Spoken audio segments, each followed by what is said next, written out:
to LOA Today. I'm Walt Thiessen. I'm here with Dean McMurray, the military medium.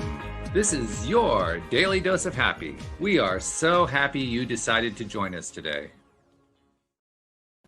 Especially since we have somebody else joining us today. Of course, we met her last week. Shelly Epperly now joining us on the Tuesday show. And Shelly's meeting Dean, and Dean's meeting Shelly. And this is all start of a brand new happy family on Tuesday. So welcome, Shelly. How you doing? I'm good. How are you? Doing fine, thank you. Sure. It's going to be nice to get a little female blood going here on Tuesday. We've had a lot of male testosterone. We need to shake things up a little bit, right, Dean? Yeah, absolutely. No, it's a good thing. Yeah, welcome to the gang, Shelly. That's right. Thank you. And we've got a lot of emails that have kind of piled up because we've had kind of some strange scheduling on Tuesdays lately. A couple times you couldn't make it, Dean, and then Shelly was filling in and all that. So I wanted to bring them in. Two of them were actually emails that we had previously answered on another show on another day, but they involve some psychic ability. And so I wanted to get your take on them. So we're going to go through them. And then there's a third one who's basically just looking for some straight advice about being a psychic, about having medium type tendencies. And I think I'm actually going to start with that one just because it's a nice way to get us going here. This is from Katrina. And here's what Katrina says. She says, "Hello, I have medium type tendencies that come and go. I cannot control it, but would like to. I have seen ghosts many times. I have been talked to on rare occasions by strangers, loved ones, and have been able to occasionally communicate with my grandmother. So can you tell me why I cannot have more control of this or how I can gain control? And does my grandmother or her sisters have any messages for me? Thank you for your time in answering this for me. It truly means a lot." From Katrina. So, Dean, what do you think? Yeah. Well, what I would say for Katrina is it starts and begins with you. And not just Katrina, but of course, I think back to my own development, right? And in the ability, or whether you believe in this case, maybe the on again, off again abilities start and end with you. So just understand that you have the ability. A lot of people feel that it goes away. It doesn't go away. It's just your mind or your ego telling you that you're unable to connect. And there's a disconnect there, right? Until you learn how to match your frequencies on a consistent basis with that dimensional frequency, right? So what I would say is start practicing. I know a lot of times saying, well, that's frustrating because it's, on again, off again. It feels like maybe I get a ton of information and then it stops, right? Mm-hmm. And in the beginning, that's how it was for myself. But when I started just taking the steps forward, it seems like the universe opened up the doors. And so even through the frustrations, you're learning to develop tools for your own development on how you work with your medium, or how mediumship will work with you. If that makes sense. I believe for everybody, their own abilities, the universe works uniquely with them and speaks in a language that they understand. So the thing that I would tell Katrina is to start on a consistent basis. You need to put in the exercise or the work. And it's just, and I always use the same analogy, right? It's like if Katrina was to only take one Pilates class at her local gym, what would happen? Yeah. She'd be sore as hell the next day, right? Right, saying, right. Well, it's here today. I get some gains and then it goes away. It's like that's the same for us all, right? And so you got to consistently go to class or practice, right? And so you have to do the work. So continually practice and whatever you're doing, whatever you've been doing, whether it's for yourself or others, but you do the readings. If it's mediumship, you got to talk to dead people. That's the way it is. You got to continually do that. So whether it's automatic writing, whether it's, you have friends and family, whether it's you just give free readings just for the practice, whatever that is, but just do the work. And I would think you go with whatever seems your greatest strength. I would think that's where you would start, right. Wouldn't it be? Right. Yeah. Pull on strings, right? So, for for Katrina, you know, if mediumship is the interest, or if there's a nuance within mediumship that she's really interested in, or maybe somebody else listening today, you know, start there. It doesn't have to be some big grandiose thing. So quit preparing, or quit getting ready to get ready in that analysis paralysis. Just do. So if it's, you know, like I know here on the show, we've been doing oracle card drawings, right? And practicing our intuition. If you like that, if that's your thing, then go find a deck of oracle cards that speak to you and do that. If it's pendulums, do that. If it's aspects in mediumship, you know, get into that. Take a class, read, whatever, and allow that spark of creativity to take over and be like, ooh, I really like that. Well, then do that. So follow your heart, listen to your intuition. You won't go wrong. And Shelly knows a little bit about that, because Shelly, you've been doing cards for years. Yeah. Yep, I have. I started reading tarot cards in 1991, and I've just, like, the practice thing is so true. You just have to practice and practice and practice. I just have to say I'm a little disappointed that I can't just go to one Pilates class and get that over with. But yeah, it's amazing how you gain self-trust when you do that. Because I was telling Walt last week that there's been times when I've done a tarot reading and something that will come up, and it doesn't really have anything to do with that card or whatever, and I'll want to say it, but it just sounds so off that I don't say it. And then, you know, like I gave an example, like it was about like the person's brother or something, and then I didn't say it, and then they're like, oh my God, that's my brother that is doing, and then I'm just like, and now I can't say it because now obviously, Yeah, right. oh yeah, I thought that was your brother. Yeah, right. You know, kind of a thing.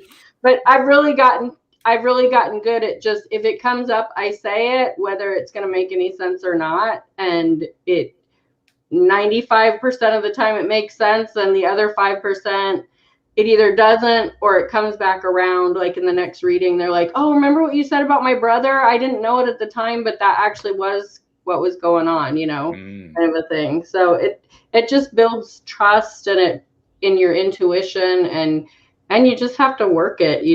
I do free readings quite often, and it's fun. I think you hit the right word there, trust. I mean, that's true for anybody. It's true for somebody who's trying to learn conscious creation, and it's true for somebody who's trying to read stuff, who's trying to pick up, you know, vibrations. So that trust factor is huge, isn't it, Shelly? Mm-hmm. Well, I think confidence too, Walt, is confidence in your, Shelly brought up confidence piece too, because I think that's a killer. And what I found with students over the years and just talking to people is number one killer of people. And I shouldn't say that you think of a killer, but of somebody's journey, because they get discouraged. And if you can build your confidence in an aspect, you know, Shelly was talking about free readings or whatever, just so you can start understanding and learning. And then once you start like, hey, I'm pretty damn good at this. Like, you start building a confidence, not egotistical, but in a sense, like, I'm good. Like, I'm pretty on, right? And so getting enough confidence where you're not questioning yourself. I'm like, that's a great one that Shelly brought up about, you know, there's so many times where I'll do a reading and I like to refer to it as the spiritual ADHD, because you'll just get these pop-ins that are just completely random. And it's like, ooh, squirrel, you know, it's like, you know, what's up with the number 54? Like I'm seeing like on a jersey, and maybe it's a Viking, whatever it is, you know, whatever, sports team, and it might've been somebody's dad, grandpa, brother, whatever, that was huge. Or maybe that's their favorite player, whatever. Right. And so not filtering but that all comes with confidence. Be like, hey, you know, like we talked about before, Walt, right? Like the mantra of F it, you know, like, so you're not emotionally connected to the outcome, and you're just presenting it as is. Because it's not our reading, it's not about us. and we're just the vessel. So whether we're doing cards, whether we're doing mediumship, or whether we're doing a healing session, whether we're doing pendulum work, it doesn't matter what we're doing. We're a vessel doing the work, and we need to keep the monkey mind out of it and stay in our intuitive space, right? Our heart space. And so we're not filtering anything going, God, why am I seeing a two-headed, unicorn? Why would I see that? And, maybe it was a joke. I actually remember reading, there was a one time was so funny. There was a picture of, it was kind of a dirty joke is what it was. And there was kind of a animated or like a cartoon sketch of a naked lady is what it was. And I was really embarrassed. Like, how do I approach it? And I just said it. And they started like laughing. And it was all about, because I believe it was the dad that passed. And he had this. And it was totally a big joke. And that's where, and it just reassures when you get, like Shelly brought up that thing about the brother, like that just validates even back to us as the readers, whether you do tarot or oracle or it doesn't matter. Don't filter. And it's not about us and never was. And, those things are there. It's like, you can't make that stuff up. It's like crazy, a naked lady on a, like crazy, so it's like, but anyways, back to Katrina. Yeah, just do the work. You got to do the work. And she was asking specifically whether her grandmother or her sisters have any messages for her. The first thing that I see, it's interesting, is extended forward and I'm not a plant guy, Walt. I know you do landscaping, but it's interesting as I heard the word ficus. So like a ficus plant, I don't know what's specific about a ficus, but I do see like a little potted plant, right? And so it's interesting.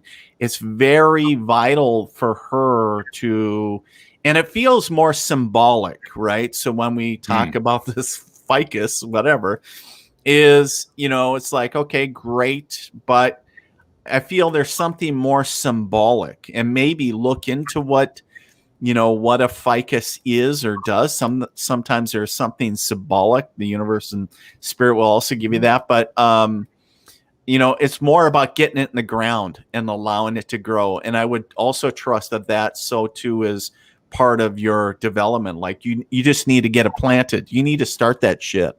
Like just do it. Right. Instead of in fact, it sounds like a story that we had not long ago about geraniums. We had geraniums and waiting for pots for weeks, and like, well, we're looking for the right pot. It's like, just get the damn things in a pot, get some dirt in it. It's like, you can worry about color later, right?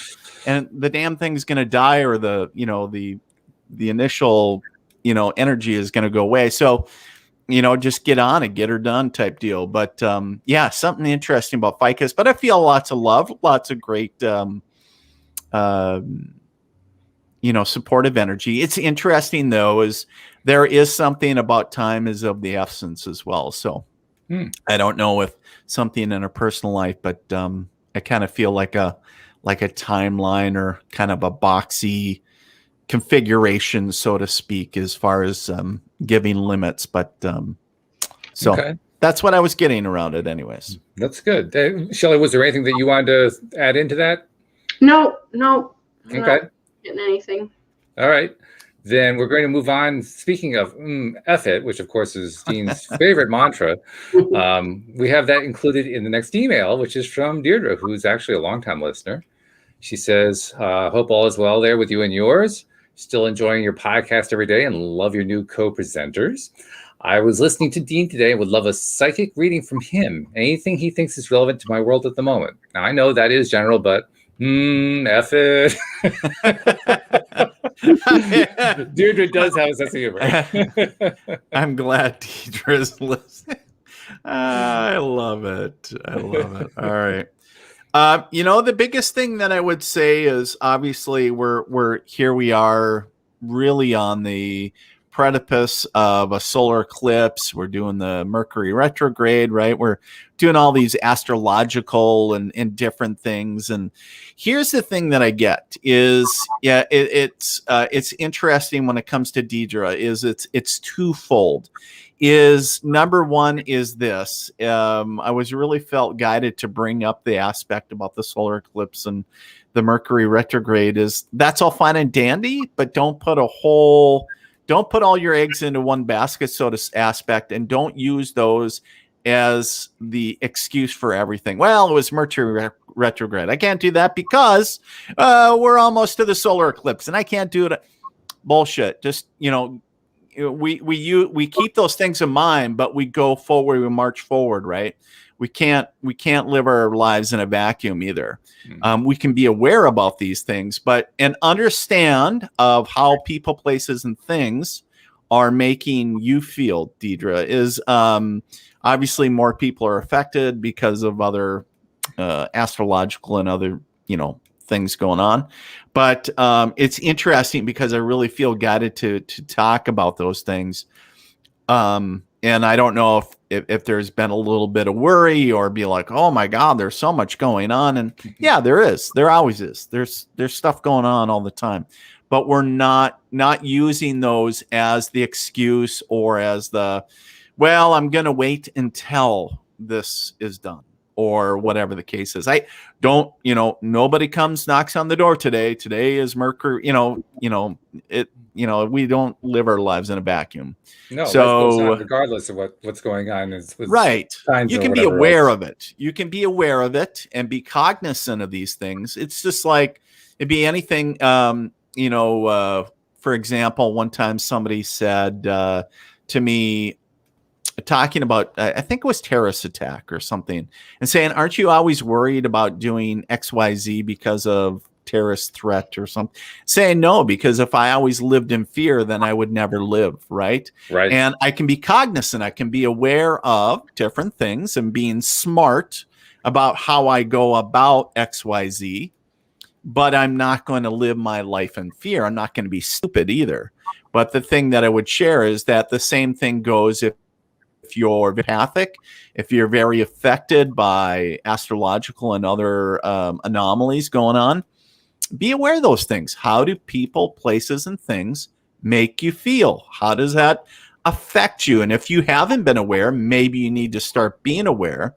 But the thing that I would share is if you've been sitting on the sidelines, Deidre, F it, move forward and saying, we can do it baby steps at a time. Even if you're like, oh, I want to be a shut in for that time. I think there's a lot of us that'd be like, I'd rather hunker down than, but sometimes the best thing is to change up that energy and really get out and shake it up. So it's a great piece of advice, I think, not just for Deirdre, but for anybody, because we can kind of get landlocked into our little safety zones, and nothing happens there.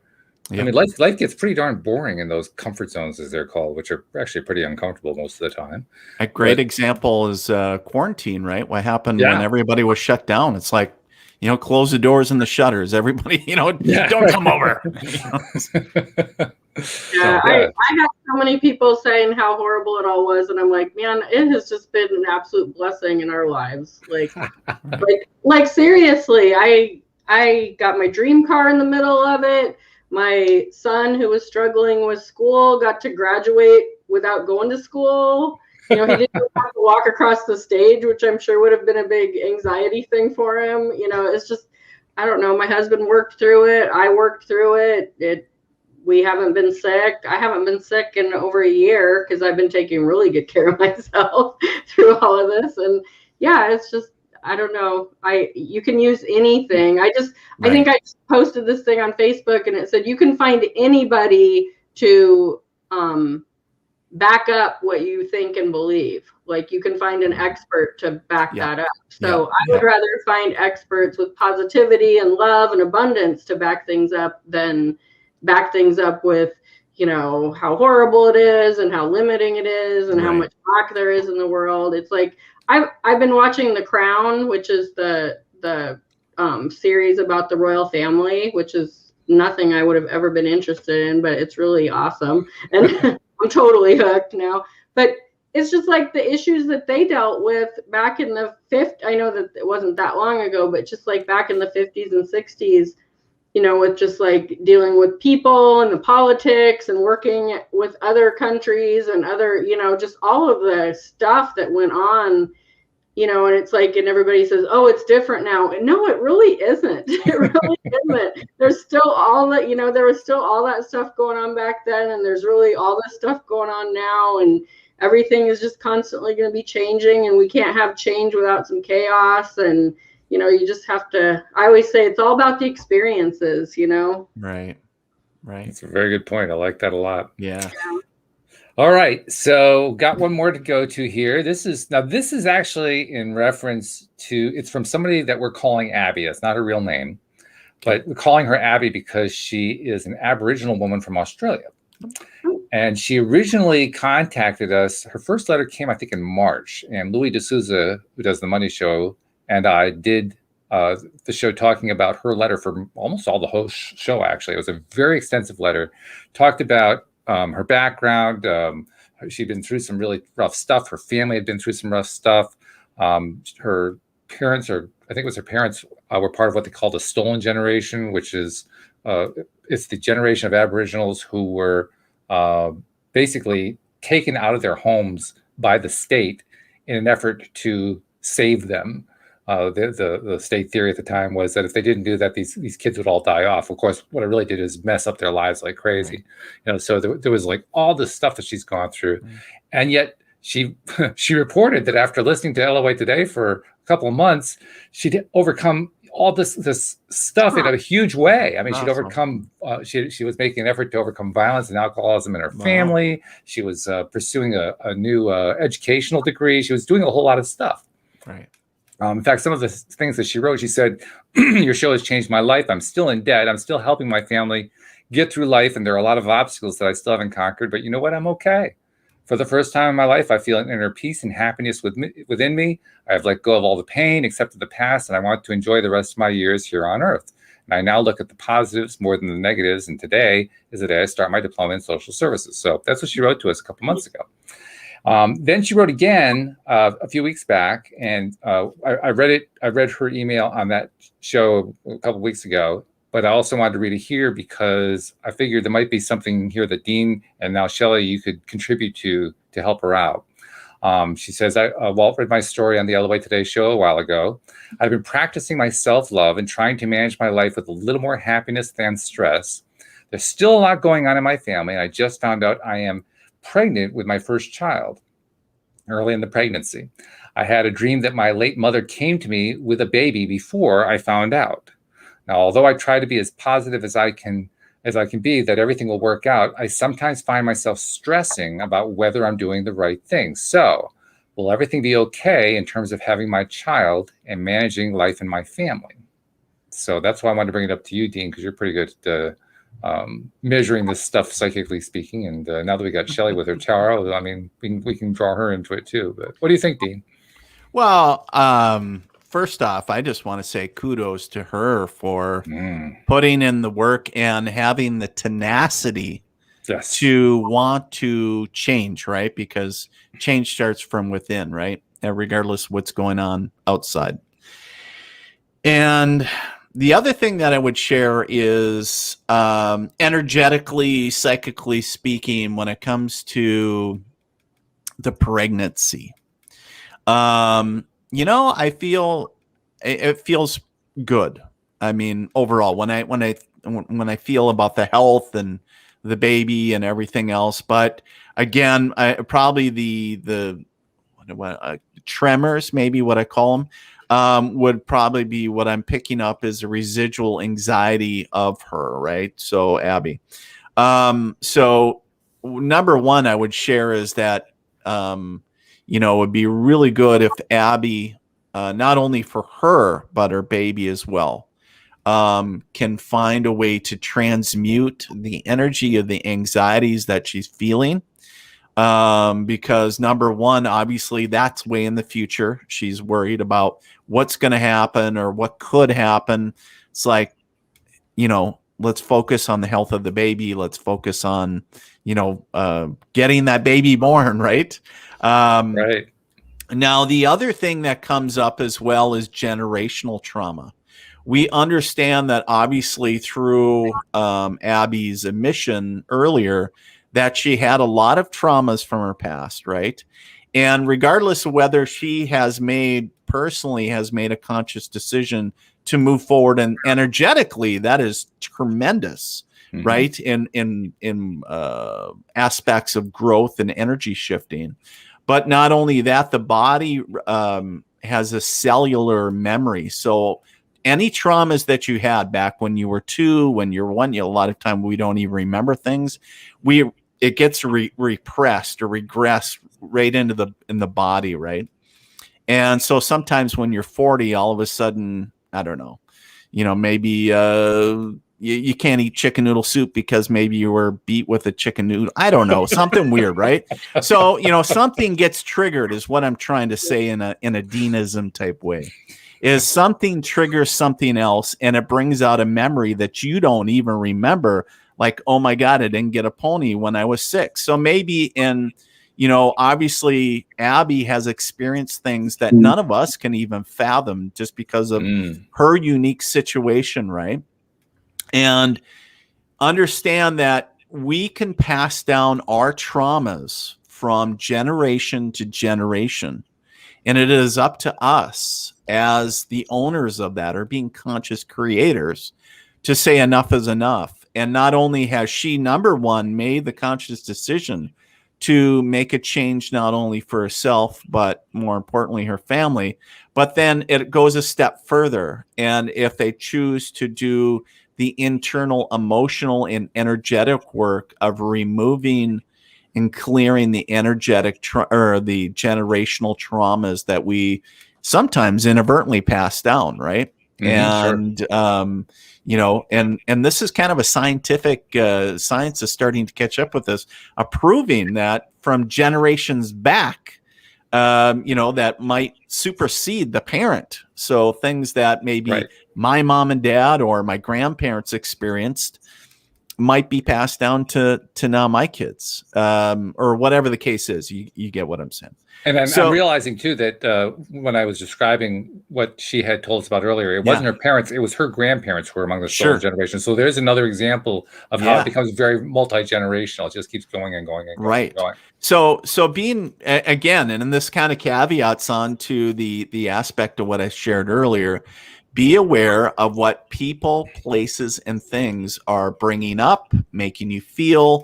And then also, as Abby goes on to have a family and raise children, right, is how are your children showing up? Just these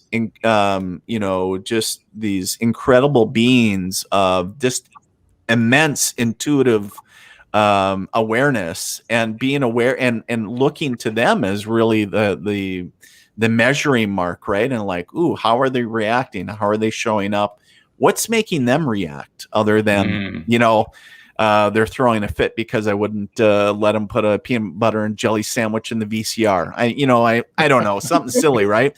But sometimes it goes beyond that, and it's like, why are they freaking out around a certain individual? Why are they just, there's sometimes kids are just such a great teacher. And if we take the time and be aware of that, then we can learn a lot. But I'm getting a little off course, but what I want to get back to is Abby, with the pregnancy, you feel that it's great. Just make sure you concentrate on you. Self-care is huge, obviously.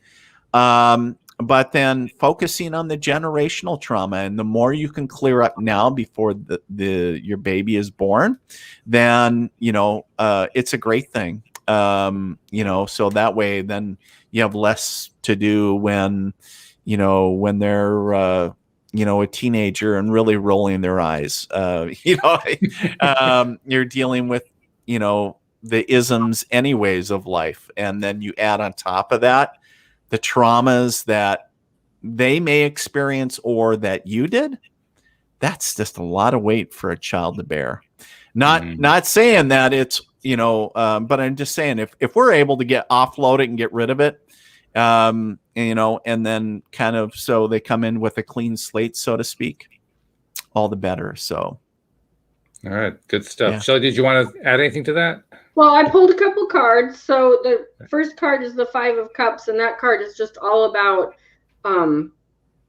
where you're focused at. If you're focused at the spilled cups or you're focused at the full cups on the table with the feast, So kind of what Dean was saying is just like, I always just, it's habit. It's just like, we were talking about practice. When you are starting to, and she probably already knows this because she's doing this with her entire life, but every time you get anxious about that pregnancy, am I doing the right thing? Should I be having a baby? Am I going to be a good mom? I mean, as a mom, I know we all go through that, but when you start to turn it around, every time you think about that and start stressing about it, going and just turn it around. This is a celebration. This is a new life. This is an opportunity for me to bring in this person and teach them all the wonderful things that maybe I didn't get so much of, and I can just turn that opposite and make it so much better for them. And then the other one that I pulled was the Page of Pentacles, which is the message of new money. And also what came along with that was like her sharing her experience, whether it's doing some sort of video chat or but just kind of paying that forward. And that's what's going to help with the finances is just sharing her experience, whether it's through the pregnancy or through her use of the law of attraction to make her life better, but to put that out there in some fashion. So that's very cool. Yeah, that's good stuff. I like that. And I like that both of you are addressing the point that she raised about how she's feeling stressed about what's going on, having this child and so forth, how it's going to impact her life, and how you are both emphasizing changing that mindset around to a more positive, affirmative one that basically says things are going to work out, and paying more attention to that side of it. And I even have an example I can give you that happened today. It comes right from the business that Louise and I run. Most of our listeners know it's a garden service and maintenance business. And I won't go into the details of it because it does involve employees, and obviously I can't be specific about what happened there. But I can tell you that one of the aspects was that these two employees were kind of at loggerheads with each other over a thing, and I had to go to where they were working, to the garden they were working in. I had to go drive over there to kind of mediate and help smooth things out. Now, there was not a big history. There's a little history here between them. And so I knew that there was like this negative vibe going on. It had been going on for some time. Not a real long time. We're talking weeks, but it had been going on. And so while I was driving over, I just mentally, one at a time with each one of them, I put them in my mind, made a little picture of them in my mind to the extent that I can do. I'm not really good at pictures in the mind, but nevertheless, to the extent I could do it. And just imagined each of them behaving a little bit differently from the way they normally behave. Behaving in a way that says, I feel relaxed about this. Yeah, this is no big deal. I'm just going to let it go. Just changing the story in my mind. Now, you have to understand that the reason I was going over there was not 10 minutes before I'd gotten the phone call saying that these two were pretty hot with each other, right?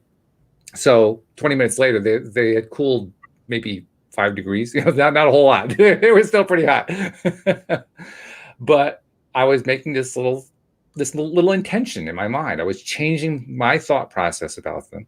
And when I got there, yeah, there was still a bit of temperature, but it was down quite a bit. And I spoke with each one of them individually, and we kind of hashed a few things out. And about 10, 15 minutes later, all of a sudden, everything started to resolve itself.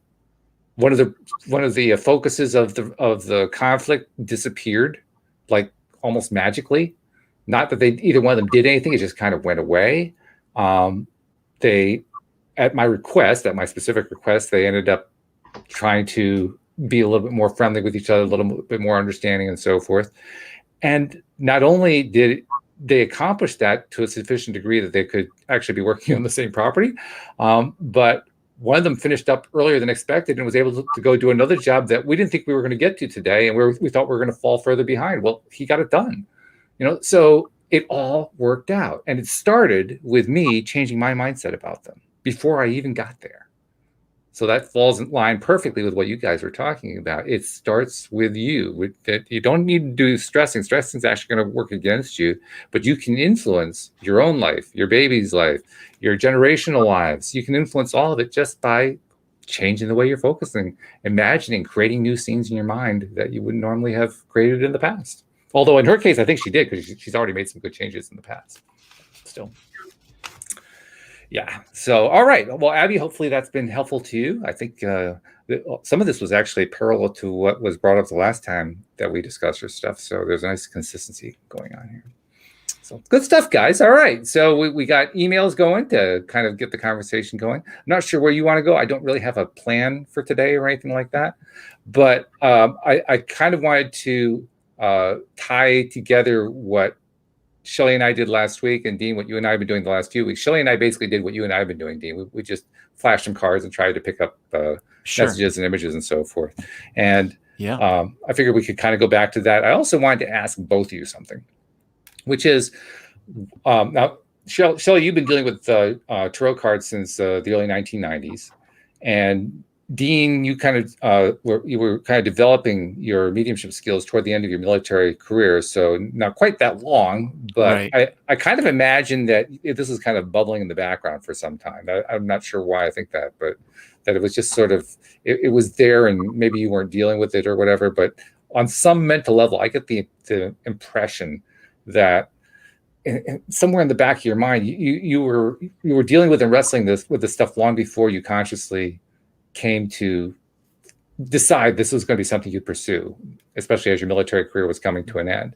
And so taking those two things together, what was your motivation in making the change? Am I on the right track here, or was it something else? And Shelly, when you got going with the cards, what got you going? I mean, like what made you decide to go back to the Abby story? What made you decide to change your mindset about this stuff? I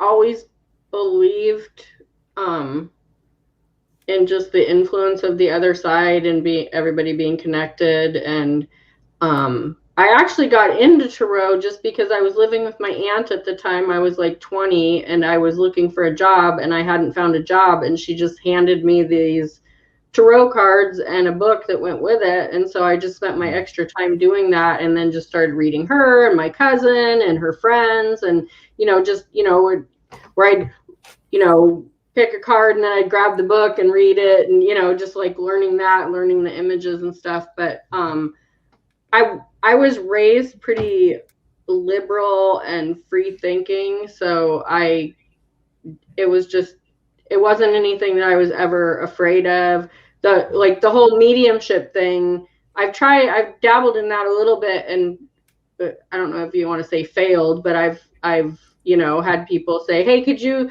while you're doing a reading, is there any chance you could connect with my husband that passed away or my grandfather? And I'm like, this weird stuff comes up and I say it and they're like, no, that doesn't make any sense. And I'm like, okay, I guess I'm not doing that today. It wasn't anything that I was like trying to sell or anything. It was just like a little thing for fun. But I will say that my fear, so I had an experience when I was a teenager. I was falling asleep and I was talking to Walt about that whole paralysis thing that you get when you wake up and you hear something, you can't move, and it freaks you out and you have to like fight to get out of it. And so I had that happen. My dad passed away when I was 8. So I was like 15 at the time. So when it happened, I kind of woke up. I thought my mom was walking into my room because I heard somebody walking in, and I thought, why is she checking on me? Like, she hasn't done that for a few years. I'm 15. And then I realized I couldn't move, and I was like freaking out, and I woke up and got my body back basically. And I was like, okay, that was my dad. Like, okay, I can settle down. That was just dad checking on me. Well, about 6 months later, my brother had the same experience in his room. We had 2 attic rooms across from each other in the house we grew up in. And he woke up to see the person. Oh And my. it wasn't my dad. It was this like redheaded guy with a flannel, and he was doing something up on the wall, and it was the same feeling. My brother had to fight to get out of it, and the guy just kind of turned around and smiled at him and then faded away, and then my brother could move. So then I was like, oh, that wasn't dad. I'm not sleeping upstairs anymore. I slept on the couch for probably 6 months after that. I was so freaked out. And that kind of stuff kind of freaks me out. Like, when I've gone to like funerals and stuff, I'm like, God, I hope I don't see him. That's just going to freak me out totally. But as I've gotten older and I've had, people that have passed away that I'm close to, it's more like, I hope I see him. Like, but it just doesn't happen. So it's gone from like kind of like this fear thing to like more inquisitive kind of a thing. But I was never ever afraid of, you have people that are like, oh, isn't tarot like the devil's work or whatever? And I'm like, no. I mean, if you want to believe that, that's up to you. I'm not going to try to convince you because that's not my job. But no, that's not what this is at all. And so usually when I give people readings and they're skeptical, they're just like, whoa, that was really cool. Because I really keep it positive. I'm not like, oh, the death card, somebody's going to die. I just don't play that game. Or I'll just take the death card and the devil card out because I just don't want people freaking out, and I just respect that. So anyways, that's my story of how I got into it and feel about it and all that. How about you, Dean? What was the transition like for you? I mean, we I was in a bar. No, you were in a bar. I was in a bar. No, I'm kidding. Two psychics walk into a bar. No, for me, in a course, it, started kind of with all kinds of, I think I shared before, all kinds of paranormal stuff kind of happening shortly after my last deployment, and then, culminating with my grandmother coming to visit me and then actually pushing me into the bed where I actually sunk into the bed. Right. And so I had this big, like, holy shit moment, basically, is what I summarize it as. But I was really trying to go, why me? Why now? And I was not, I was not raised spiritual. It was a very traditional Protestant home. And, so if you had what somebody would deem as spirits or whatever, that was just very typical. Hey, it's, just, it wasn't like, hey, loved ones, hey, it was just a nightmare type deal. So I was trying to figure out why me, why now? And it was something that wasn't going away, number one. That was why I developed it. Number two, my wife was very, very much a supporter and lover of all things, I guess, spiritual, paranormal, whatever you want to call it. And even her and her girlfriends would go to these psychic parties and stuff, be like, I'm going to go shopping with the girls. And they would go get readings because I guess, she was big into it and knew that. Not that we ever had any in-depth conversations about mediums, but I just thought it was a bunch of BS, to be really honest with you, because I hadn't had my experience yet. I wasn't a believer in it. I knew that there was something bigger than us. I, raised very traditional Christian, upbringing and everything, but as far as being able to talk to dead people or see them, or, I kind of believed in ghosts, but that's as far as it went. I didn't really think into it. And so when I had my experience and I was like, holy crap, that was real. Now what? Why? It opens up a whole new paradigm of thinking. And number one. Number two, like it was like, well, what does this mean? And then, my wife was a huge supporter of that and be like, well, you need to figure out what that means. And so me being me at the time, of course, I was still very much the soldier, right? And so I tried to ignore it. Shut that door. It'll go away. No, it doesn't go away. It's just sitting there. And of course, as we were talking about kids earlier, my son was a newborn.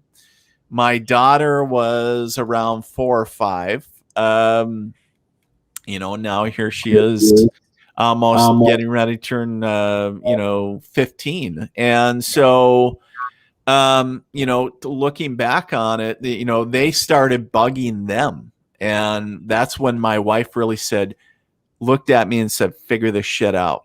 And I was like, hey, it's my fault, right? Yeah, right. So, but I was like, I didn't know who to go to. But at that time, of course, when I shared my story earlier, talking about earlier in when we first started having all the craziness, we had a local psychic come over that I always refer to as a voodoo chick, because that was my words for her in the beginning.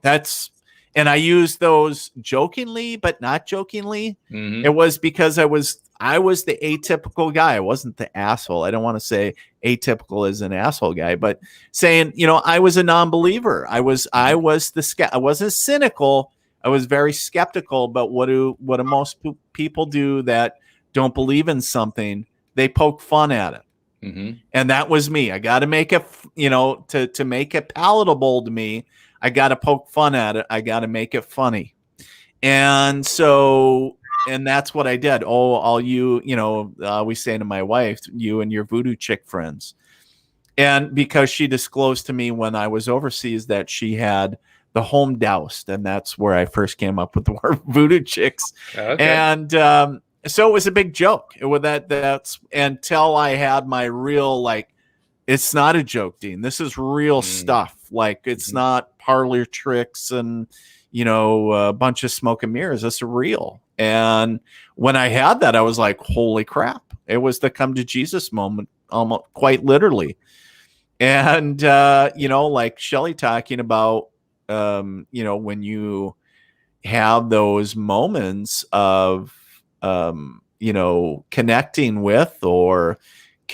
with loved ones or whomever, they can be unsettling, but at the same time, it's comforting. It was just different, right?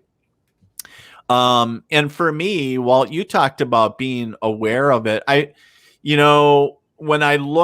After I got into my journey, I'll call it my spiritual journey, well into, I would say, year 2 probably of it, I started how long, I think it's kind of normal. Most people go, was I aware? You try to go as far back as you can remember. When did it start? Right.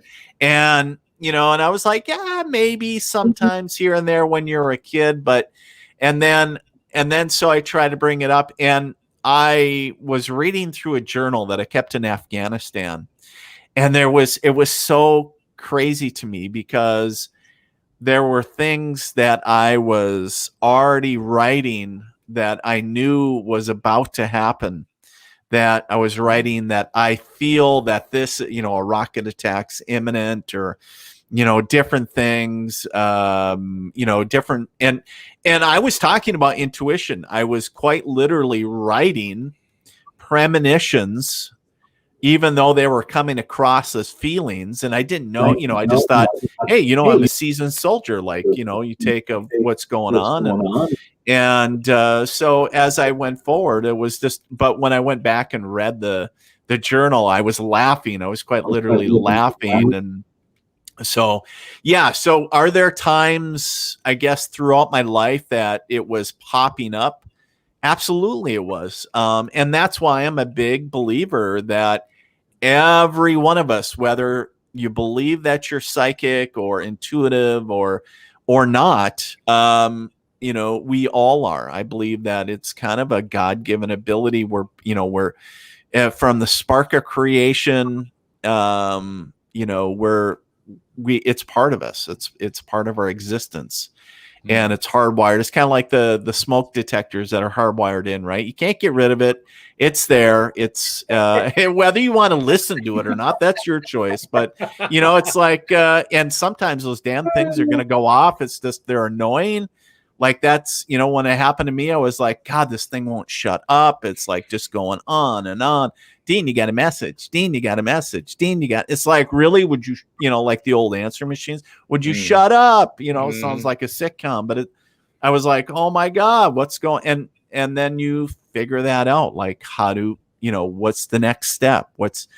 So I guess when it kind of, to answer your question, it was number one, it wasn't going away, but it was such a shocking immersion from the world that I was used to into what is this? Why, here I am in my 40s. I'm going through all the logical everything and why now? And then, oh my God, I got to come out. I got to come out of the metaphysical closet.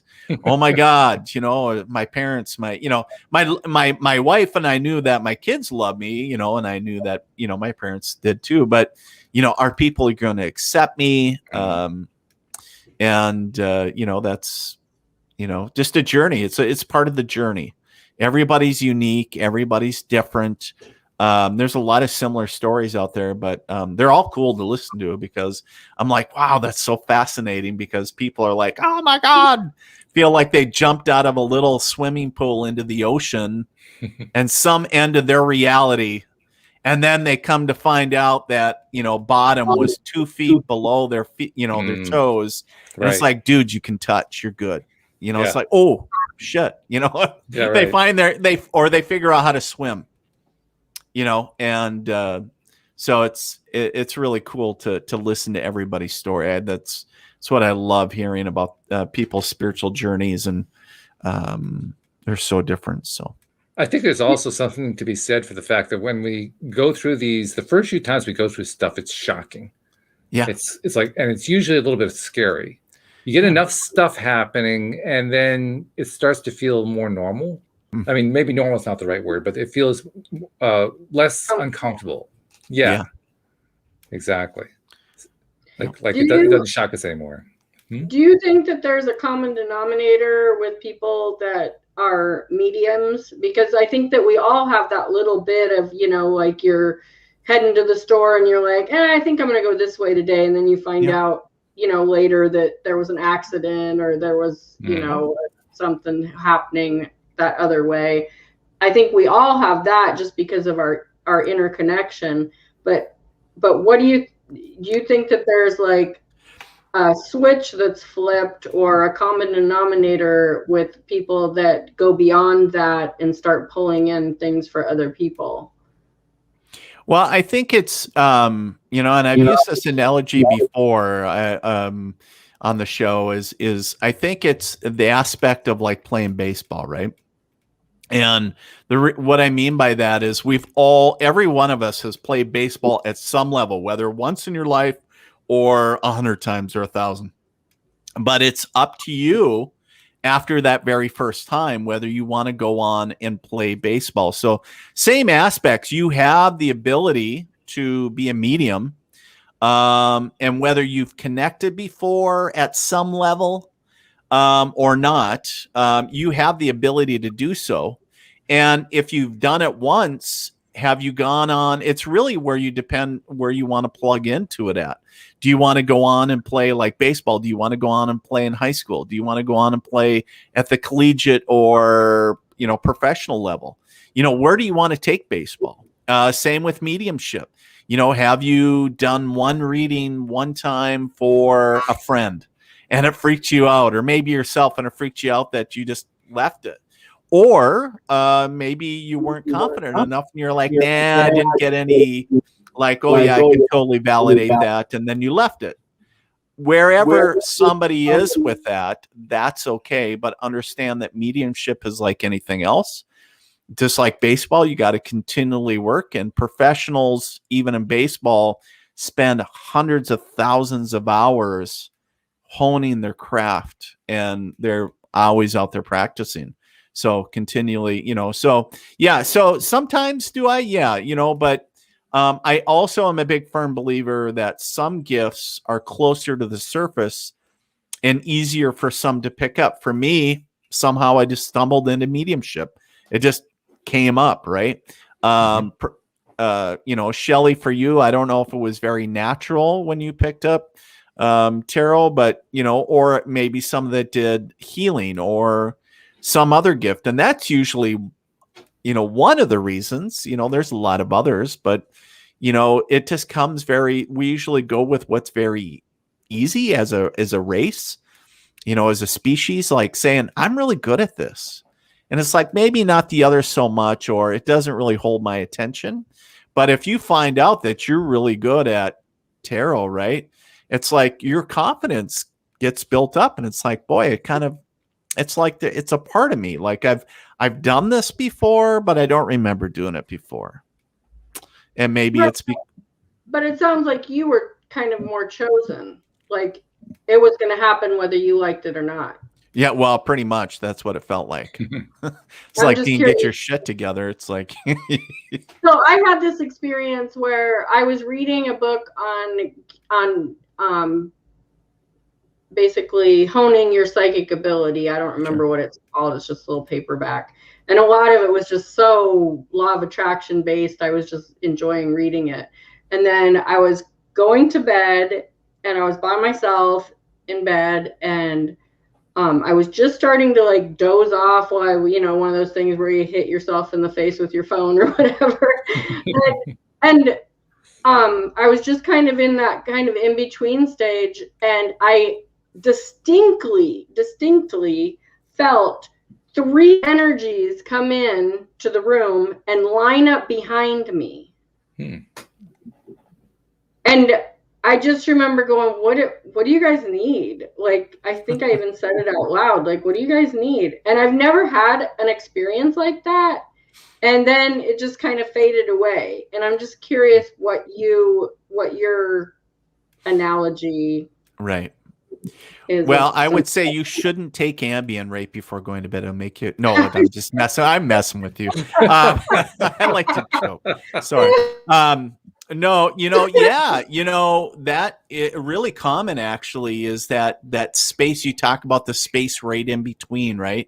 So right before you fully, fall all the way asleep and you're kind of groggy, and so your senses are awake. It's like if your kids were to walk into the room, right? And it's like, what do you need? Like, you don't even have to be, you can feel the energy of the room, like the volume of air even changes, right? You can just feel, you intuitively sense, like what, you're just asking, like, I know even if my kid's like in the middle of the night, what do you need? I could be half asleep, so that, yeah, I totally believe in that. And the other aspect is,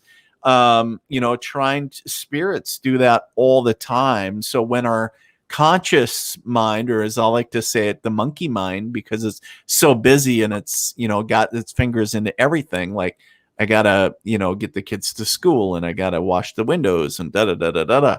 And when that shuts down, when it starts shutting down, then the subconscious mind is allowed to, be open. And that's really where where I like to say is the conscious, it sounds like something, completely, converse to that, but it's really where I like to say is the conscious creation is in the subconscious, because it's really, it's that second layer. And a lot of times when spirit comes in, they're speaking to that subconscious state. And it's because we've shut down consciously. And it's like, hey, finally, you've, your mind is quiet enough where you can talk to me now. Or maybe your fears that are in the conscious mind, that speaking to spirits is devil work, or whatever the fear is. It doesn't matter. And so whether that shut down and you're just having a pleasant dream, speaking to grandma in your mind, saying, oh, I just had the sweetest dream. I was, remember the field of wildflowers behind grandma's, or remember the place we always went for a picnic right by the stream, and I met her there, and we had the best fried chicken. Oh my God, I could taste it. Remember the homemade baked beans with the maple cure? Like, you can remember in just little details, and energetically, yeah, because you're there. Energetically, that is a real thing. And obviously you're pulling from memories too, but energetically, the aspect of, I always say is like, that's a real thing. So that's a cool thing. But yeah, I totally believe in all that, and had some cool experiences myself. But so yeah, and to hear that a lot of times too from people, kind of like whether they're just going to sleep or coming out of a deep sleep, or it's kind of in that in between, I guess. Yeah. Whenever I hear stories like this too, of course, I hear a lot of them here on the podcast, but I'm kind of reminded of a little talk about a humorous thing. This is a little humorous thing I created in my mind many years ago. I imagined to myself what it's like if you're a spirit on the other side trying to connect with somebody. And all of a sudden the connection gets made and you say, Ethel, he hears us. Come here quick. Right. Right. But can you imagine also, and this is the other thing is, and I always share this with people, is a lot of times when spirits show up, they just want to be acknowledged. So can you imagine how, conversely to what you're talking about, Walt, how frustrating it is for somebody in spirit to say if I'm in spirit and you, Walt, you and Shelly are having a conversation and I'm here going, whoa, guys, I'm right here. And you're like, you totally do not even acknowledge me or see me. So for the living, that would be very frustrating, right? And off-putting. And the same is because those obviously in spirit want to let us know that they're there, they're supporting us, and they love us. And of course, other messages as well. But the thing is sometimes, it's like just looking off and going, I see you, I acknowledge you. But think about the living. That I always say the dead has so much to say about the living. And so I take those lessons for me and I apply them and say, God, shouldn't we be doing that for people that we don't even know? And so somebody that they might not be jumping with their hands up waving, but somebody that we just see and we don't even need to know them. And we just smile and say, I see you, or I acknowledge you. Like I see your, I acknowledge your existence. And so many times, people are seen, but they're not truly seen, if you know what I'm saying. Like, and I forget, there is actually there's a really cool aspect or a saying about, I think an African tribe or something, and talking about seeing their soul and actually, acknowledging their presence. And it goes well beyond just acknowledging their physical presence. And I was like, wow, that's really like deep. And it's cool though. Yeah. And I was like, boy, where could we be as a species if we did that? But anyways, I'm getting off topic, but you're also way over time because we're long past an hour, but that's okay. We'll just wrap it up here. But it just goes to show we have a lot to talk about here on the show. Fortunately, we have many weeks to do it. But Shelly, once again, it's great to have you joining the team, and you're obviously just jumping right in. So we're looking forward to having those conversations with you. Thank you also, Dean, for all of your insights. And thank you to the people who sent in their emails. If you have an email you want to send in, use the LOA Today app or just send it to walt@loatoday.net. But in the meantime, we'll say thank you very much to all of our podcast listeners, and we'll see you all next time here on LOA Today. Goodbye, everybody.